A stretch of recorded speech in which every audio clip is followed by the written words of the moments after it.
the flower of the soul. Early on the chief day of the festival, Oter came and took us to see the mystical rite of cutting the flower of the soul. The morning was fine, and the clear waters of the lake were bright with boats filled with joyous parties bound like ourselves for the Holy Island. Landing at a noble quay of red granite, we climbed the steep and shaggy sides of the mountain by a sacred and winding avenue, bordered with blooming trees and statuary. Most of the figures were exquisitely carved in a white wood or stone, having a pearly sheen, and represented the former priestesses of the temple, or illustrated the animating spirit of the cult. On gaining the summit, we found ourselves at the brim of a spacious hollow or basin, which in past ages must have been the crater of the volcanic peak. The grassy slopes of the basin were laid out in flower gardens and terraces of colored marbles, shaded with somber trees, and ornamented with sculpture. In the bottom lay an oval sheet of water a mile long or more, and from the midst of it, towards the near end, a beautiful islet, crowned by a magnificent temple, rose like a mirage to the view, and seemed to float on its glassy bosom. Words of mine cannot give any idea of that sublime architecture, which resembled no earthly order, though it seemed to partake of both the Saracenic and the Indian. Fragrant timber, precious stones, and burnished metals, in fine, the richest materials known to the builders, had been united with consummate art into one harmonious emblem of their faith.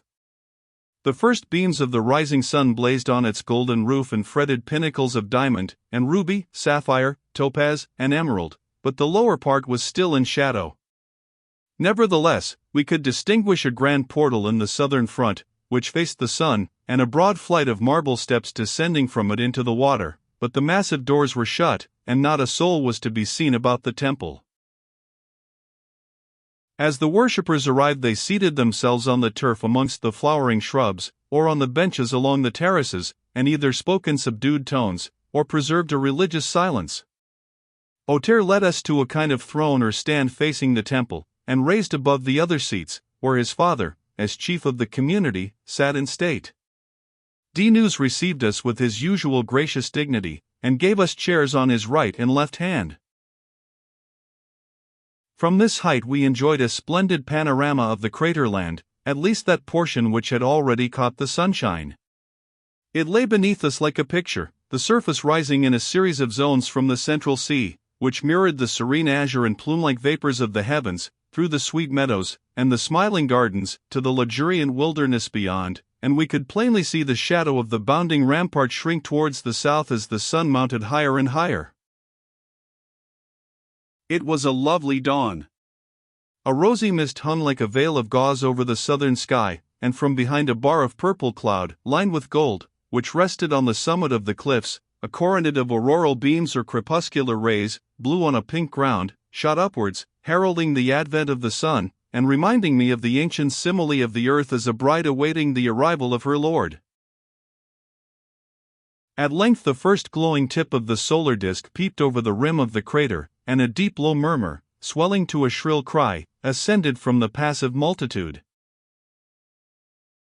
All the people rose to their feet, and every eye was turned on the south front of the temple, which was now illuminated to the edge of the water. As the sunlight crept over the surface, it sparkled on the dense foliage of what seemed a bed of water lilies flourishing quite close to the marble stairs. Presently a rich and stately barge, moved by crimson oars, and enlivened with young girls draped in sky blue, was seen to glide round a corner of the temple, and come to rest beside the water lilies. A deep silence, as of breathless expectation, fell upon the vast assembly, and then, without other warning, the great purple doors of the temple swung open, and revealed a white-robed figure walking at the head of a glittering procession of maidens decked in jewels and luminous scarves, which vied with the colors of the rainbow. It was the young priestess and her train of virgins. Simultaneously the immense multitude raised their voices in a sacred hymn of melting sweetness, very low at first, but gathering volume as the priestess descended the marble stairs to the waterside. Here, on the lowest of the steps, one of her maidens put into her hand a sacred knife or sickle, which, as Oter informed us, had a blade of gold, and a handle of opal. The woman then retired, and we saw her stand erect for a moment in the full blaze of the mellow sunlight, with her golden hair falling about her in a kind of glory, and stretch out her arms towards the sun in a superb attitude of adoration. Then, with a slow and swan-like movement, she entered the water, and wading among the lilies, cut the sacred blossom, and held it aloft in triumph, while the music swelled to a mighty paean of thanksgiving and praise. After that she went on board the barge, which had been waiting for her, and was rowed around the border of the lake not far from the shore, so that the onlookers might see the loveliness of the flower, and even smell its perfume. The barge was not unlike an ancient galley in shape, but ornately curved like the prow of a South Sea islander. The rowers were concealed underneath the deck, but the crimson oars kept time to the music of their voices, and the spectators joined in the song as the vessel glided onwards. As for the priestess, she lay reclining under a golden canopy on the poop, with her face half turned towards the people, and holding the sacred lily in her hand, whilst two of her maidens fanned her with brilliant plumes, and made their bends adorning. Ever since she had come out of the temple I had scarcely taken my eyes off her, and now that I could see the marvelous beauty of her countenance, I was absolutely fascinated. Never shall I forget these moments as long as I live, and yet I cannot give a clear and connected relation of them. I see only a picture in my mind of a purple couch under a golden canopy, a fair form, a beautiful head crowned with golden hair, a glowing arm holding a white flower on its long green stalk. Suddenly, as if impelled by an instinct, she turns her face full upon me as the barge comes opposite to her father's throne. I see her great violet eyes fixed upon mine as though she would read into my very soul. I do not shrink from that pure search. On the contrary, I feel myself drawn towards her by an irresistible attraction, and return her gaze. She does not look away. She smiles, yes, she smiles upon me, and inclines her head to see me, like a sunflower following the sun, as she is floating past. From that moment I was an altered man. The vision of that peerless beauty had worked a miracle in my nature. A strange peace, an unfathomable joy, I should rather say an ecstasy of bliss, reigned in my heart. I felt that I had found something for which my soul had craved without knowing it, and had been seeking unawares something beyond all price, which is not merely the best that life, eternity, can offer, but gives to life, eternity, an inestimable value. I felt that I had found the counterpart of myself, the celestial mate of my spirit. Henceforth there was only one woman in the world, in the universe, for me. A mysterious instinct whispered that we belonged to each other, that this incomparable creature was mine by an inviolable right, if not on this side of time at all events hereafter, and forever.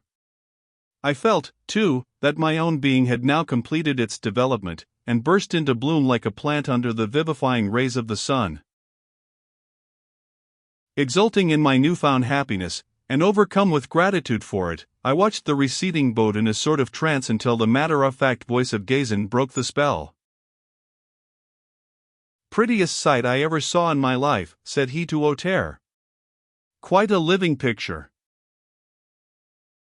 "I am glad you like it," responded Auter, evidently gratified.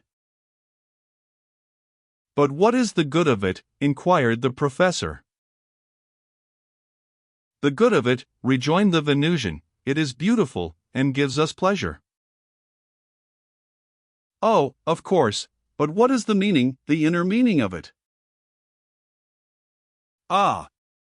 The meaning of it," said Auter, a new light breaking on him, "I will explain. You saw the flower which the priestess cut and carried in her hand? A kind of water lily, is it not?" "Yes, it is the sacred lily. The plant is rooted in the mire at the bottom of the pond, and grows up through the water to the surface. The stem rises in a serpentine curve, and terminates in a flower bud, which opens with a sigh of delight when the sun strikes upon it, and fills the air with its perfume." "A sigh, did you say?" "Yes, a low sweet sound resembling a sigh. The flower is white, living white, that is to say, white shot with many colors like the opal. We call it the sun lily, or flower of the soul." Why flower of the soul? Because we say it has the infinite and ever-changing beauty of the soul. It is an emblem of love, and its manifestations, beauty, genius, holiness. In particular, it signifies the birth or awakening of love in the human soul. As the plant may be said to exist for the flower, its chief glory, so the man attains his perfection through love, which confers a boundless and immortal worth upon his life. As the root takes from the soil and the flower brings forth the fruit, so hate feeds upon the ill, and love dies for the good of others. It also represents the human race, for man, and especially woman, may be regarded as the flower of this lower world. Moreover, the entire plant, root, stem, and flower, is symbolical of all creation, and some of our poets have named it the lily of life. For as the plant begins in the black earth to end in the sunny ether, so the world, the universe, begins in chaos and darkness, to end in light and order, begins in matter and force, to end in life and spirit, begins in hate and selfishness, to end in love and self-sacrifice, begins in ugliness, to end in beauty. Thus the flower and root stand for the upper and lower limits or poles of nature, and the stalk which joins them for the upward range or path of creation. It is a beautiful stem, curving in opposite ways like a serpent, or the side of a wave. In fact, it is the most beautiful curve we know. It runs like this. Here Auteur described a flamboyant curve in the air with his finger. If I'm not mistaken, it is what our artists call the line of beauty, observed Gazin. Oh, indeed, responded Auteur, with pleased surprise. Well, with us it is a symbol of the continuous unfolding of things, the graceful progress of development. So the path of evolution is the line of beauty, said the professor. Apparently, rejoined Auteur, and as the ends of the curve point oppositely, we say that a thing has not reached its final stage, that its development is not complete until it is turned to its opposite. Thus man is not a finished being until hate and selfishness have turned to love and self-sacrifice. The flower of the soul is love, and as the sun is an emblem of the divine love, when the sacred lily opens and displays all its beauty in the sunshine, it means to us that the flower of the soul blooms in the smile of the giver. I see, said the professor, and what is done with the flower?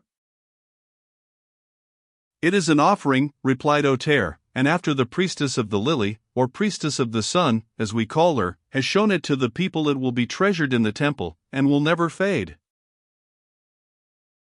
Beautiful woman, the priestess. And so young. She is barely 17. The priestess of the sun lily must be in the flower of her age, and the early dawn of her womanhood. Every year by the popular voice she is chosen from all the maidens of the country for her intelligence, beauty, and goodness. For a year before the ceremony she lives in the temple with her maidens, and never leaves the sacred island, or has any visitors from the outer world. During this period she undergoes a preparation and purification for the fulfillment of her holy office, the culling of the flower. It consists mainly in the study of our sacred writings, the eating of a certain food, and bathing in the waters of a holy fountain, which issues from the rock in a sacred grotto of the island. When the ceremony of cutting the lily is over, and the holy month has expired, that is to say in 10 days from now, she will leave the temple and return to her family. Another girl will take her place, the priestess appointed for the coming year, in fact, the maiden who gave her the sickle. I had listened to this conversation with breathless interest, but without daring to take part in it. Will she ever marry? Inquired Gazin. I waited for the answer with a beating heart. Oh, yes, replied Auteur, why not? She will marry if she finds a lover whom she can love. There are many who admire Alamayan. What of yourself? Asked the professor, smiling pointedly. You seem to know a good deal about her. I am her brother. Nothing more was said, for at this moment the barge was seen coming from behind the temple, after having made a round of the spectators, and presently drew up at the marble stairs. Again the doors swung open, and the maidens reappeared to welcome their mistress with a song of joy. I saw her ascend the steps bearing the lily in her hand, then turn and wave an adieu to the multitude, who responded by parting him as the great purple valves closed together and wrapped her from my sight.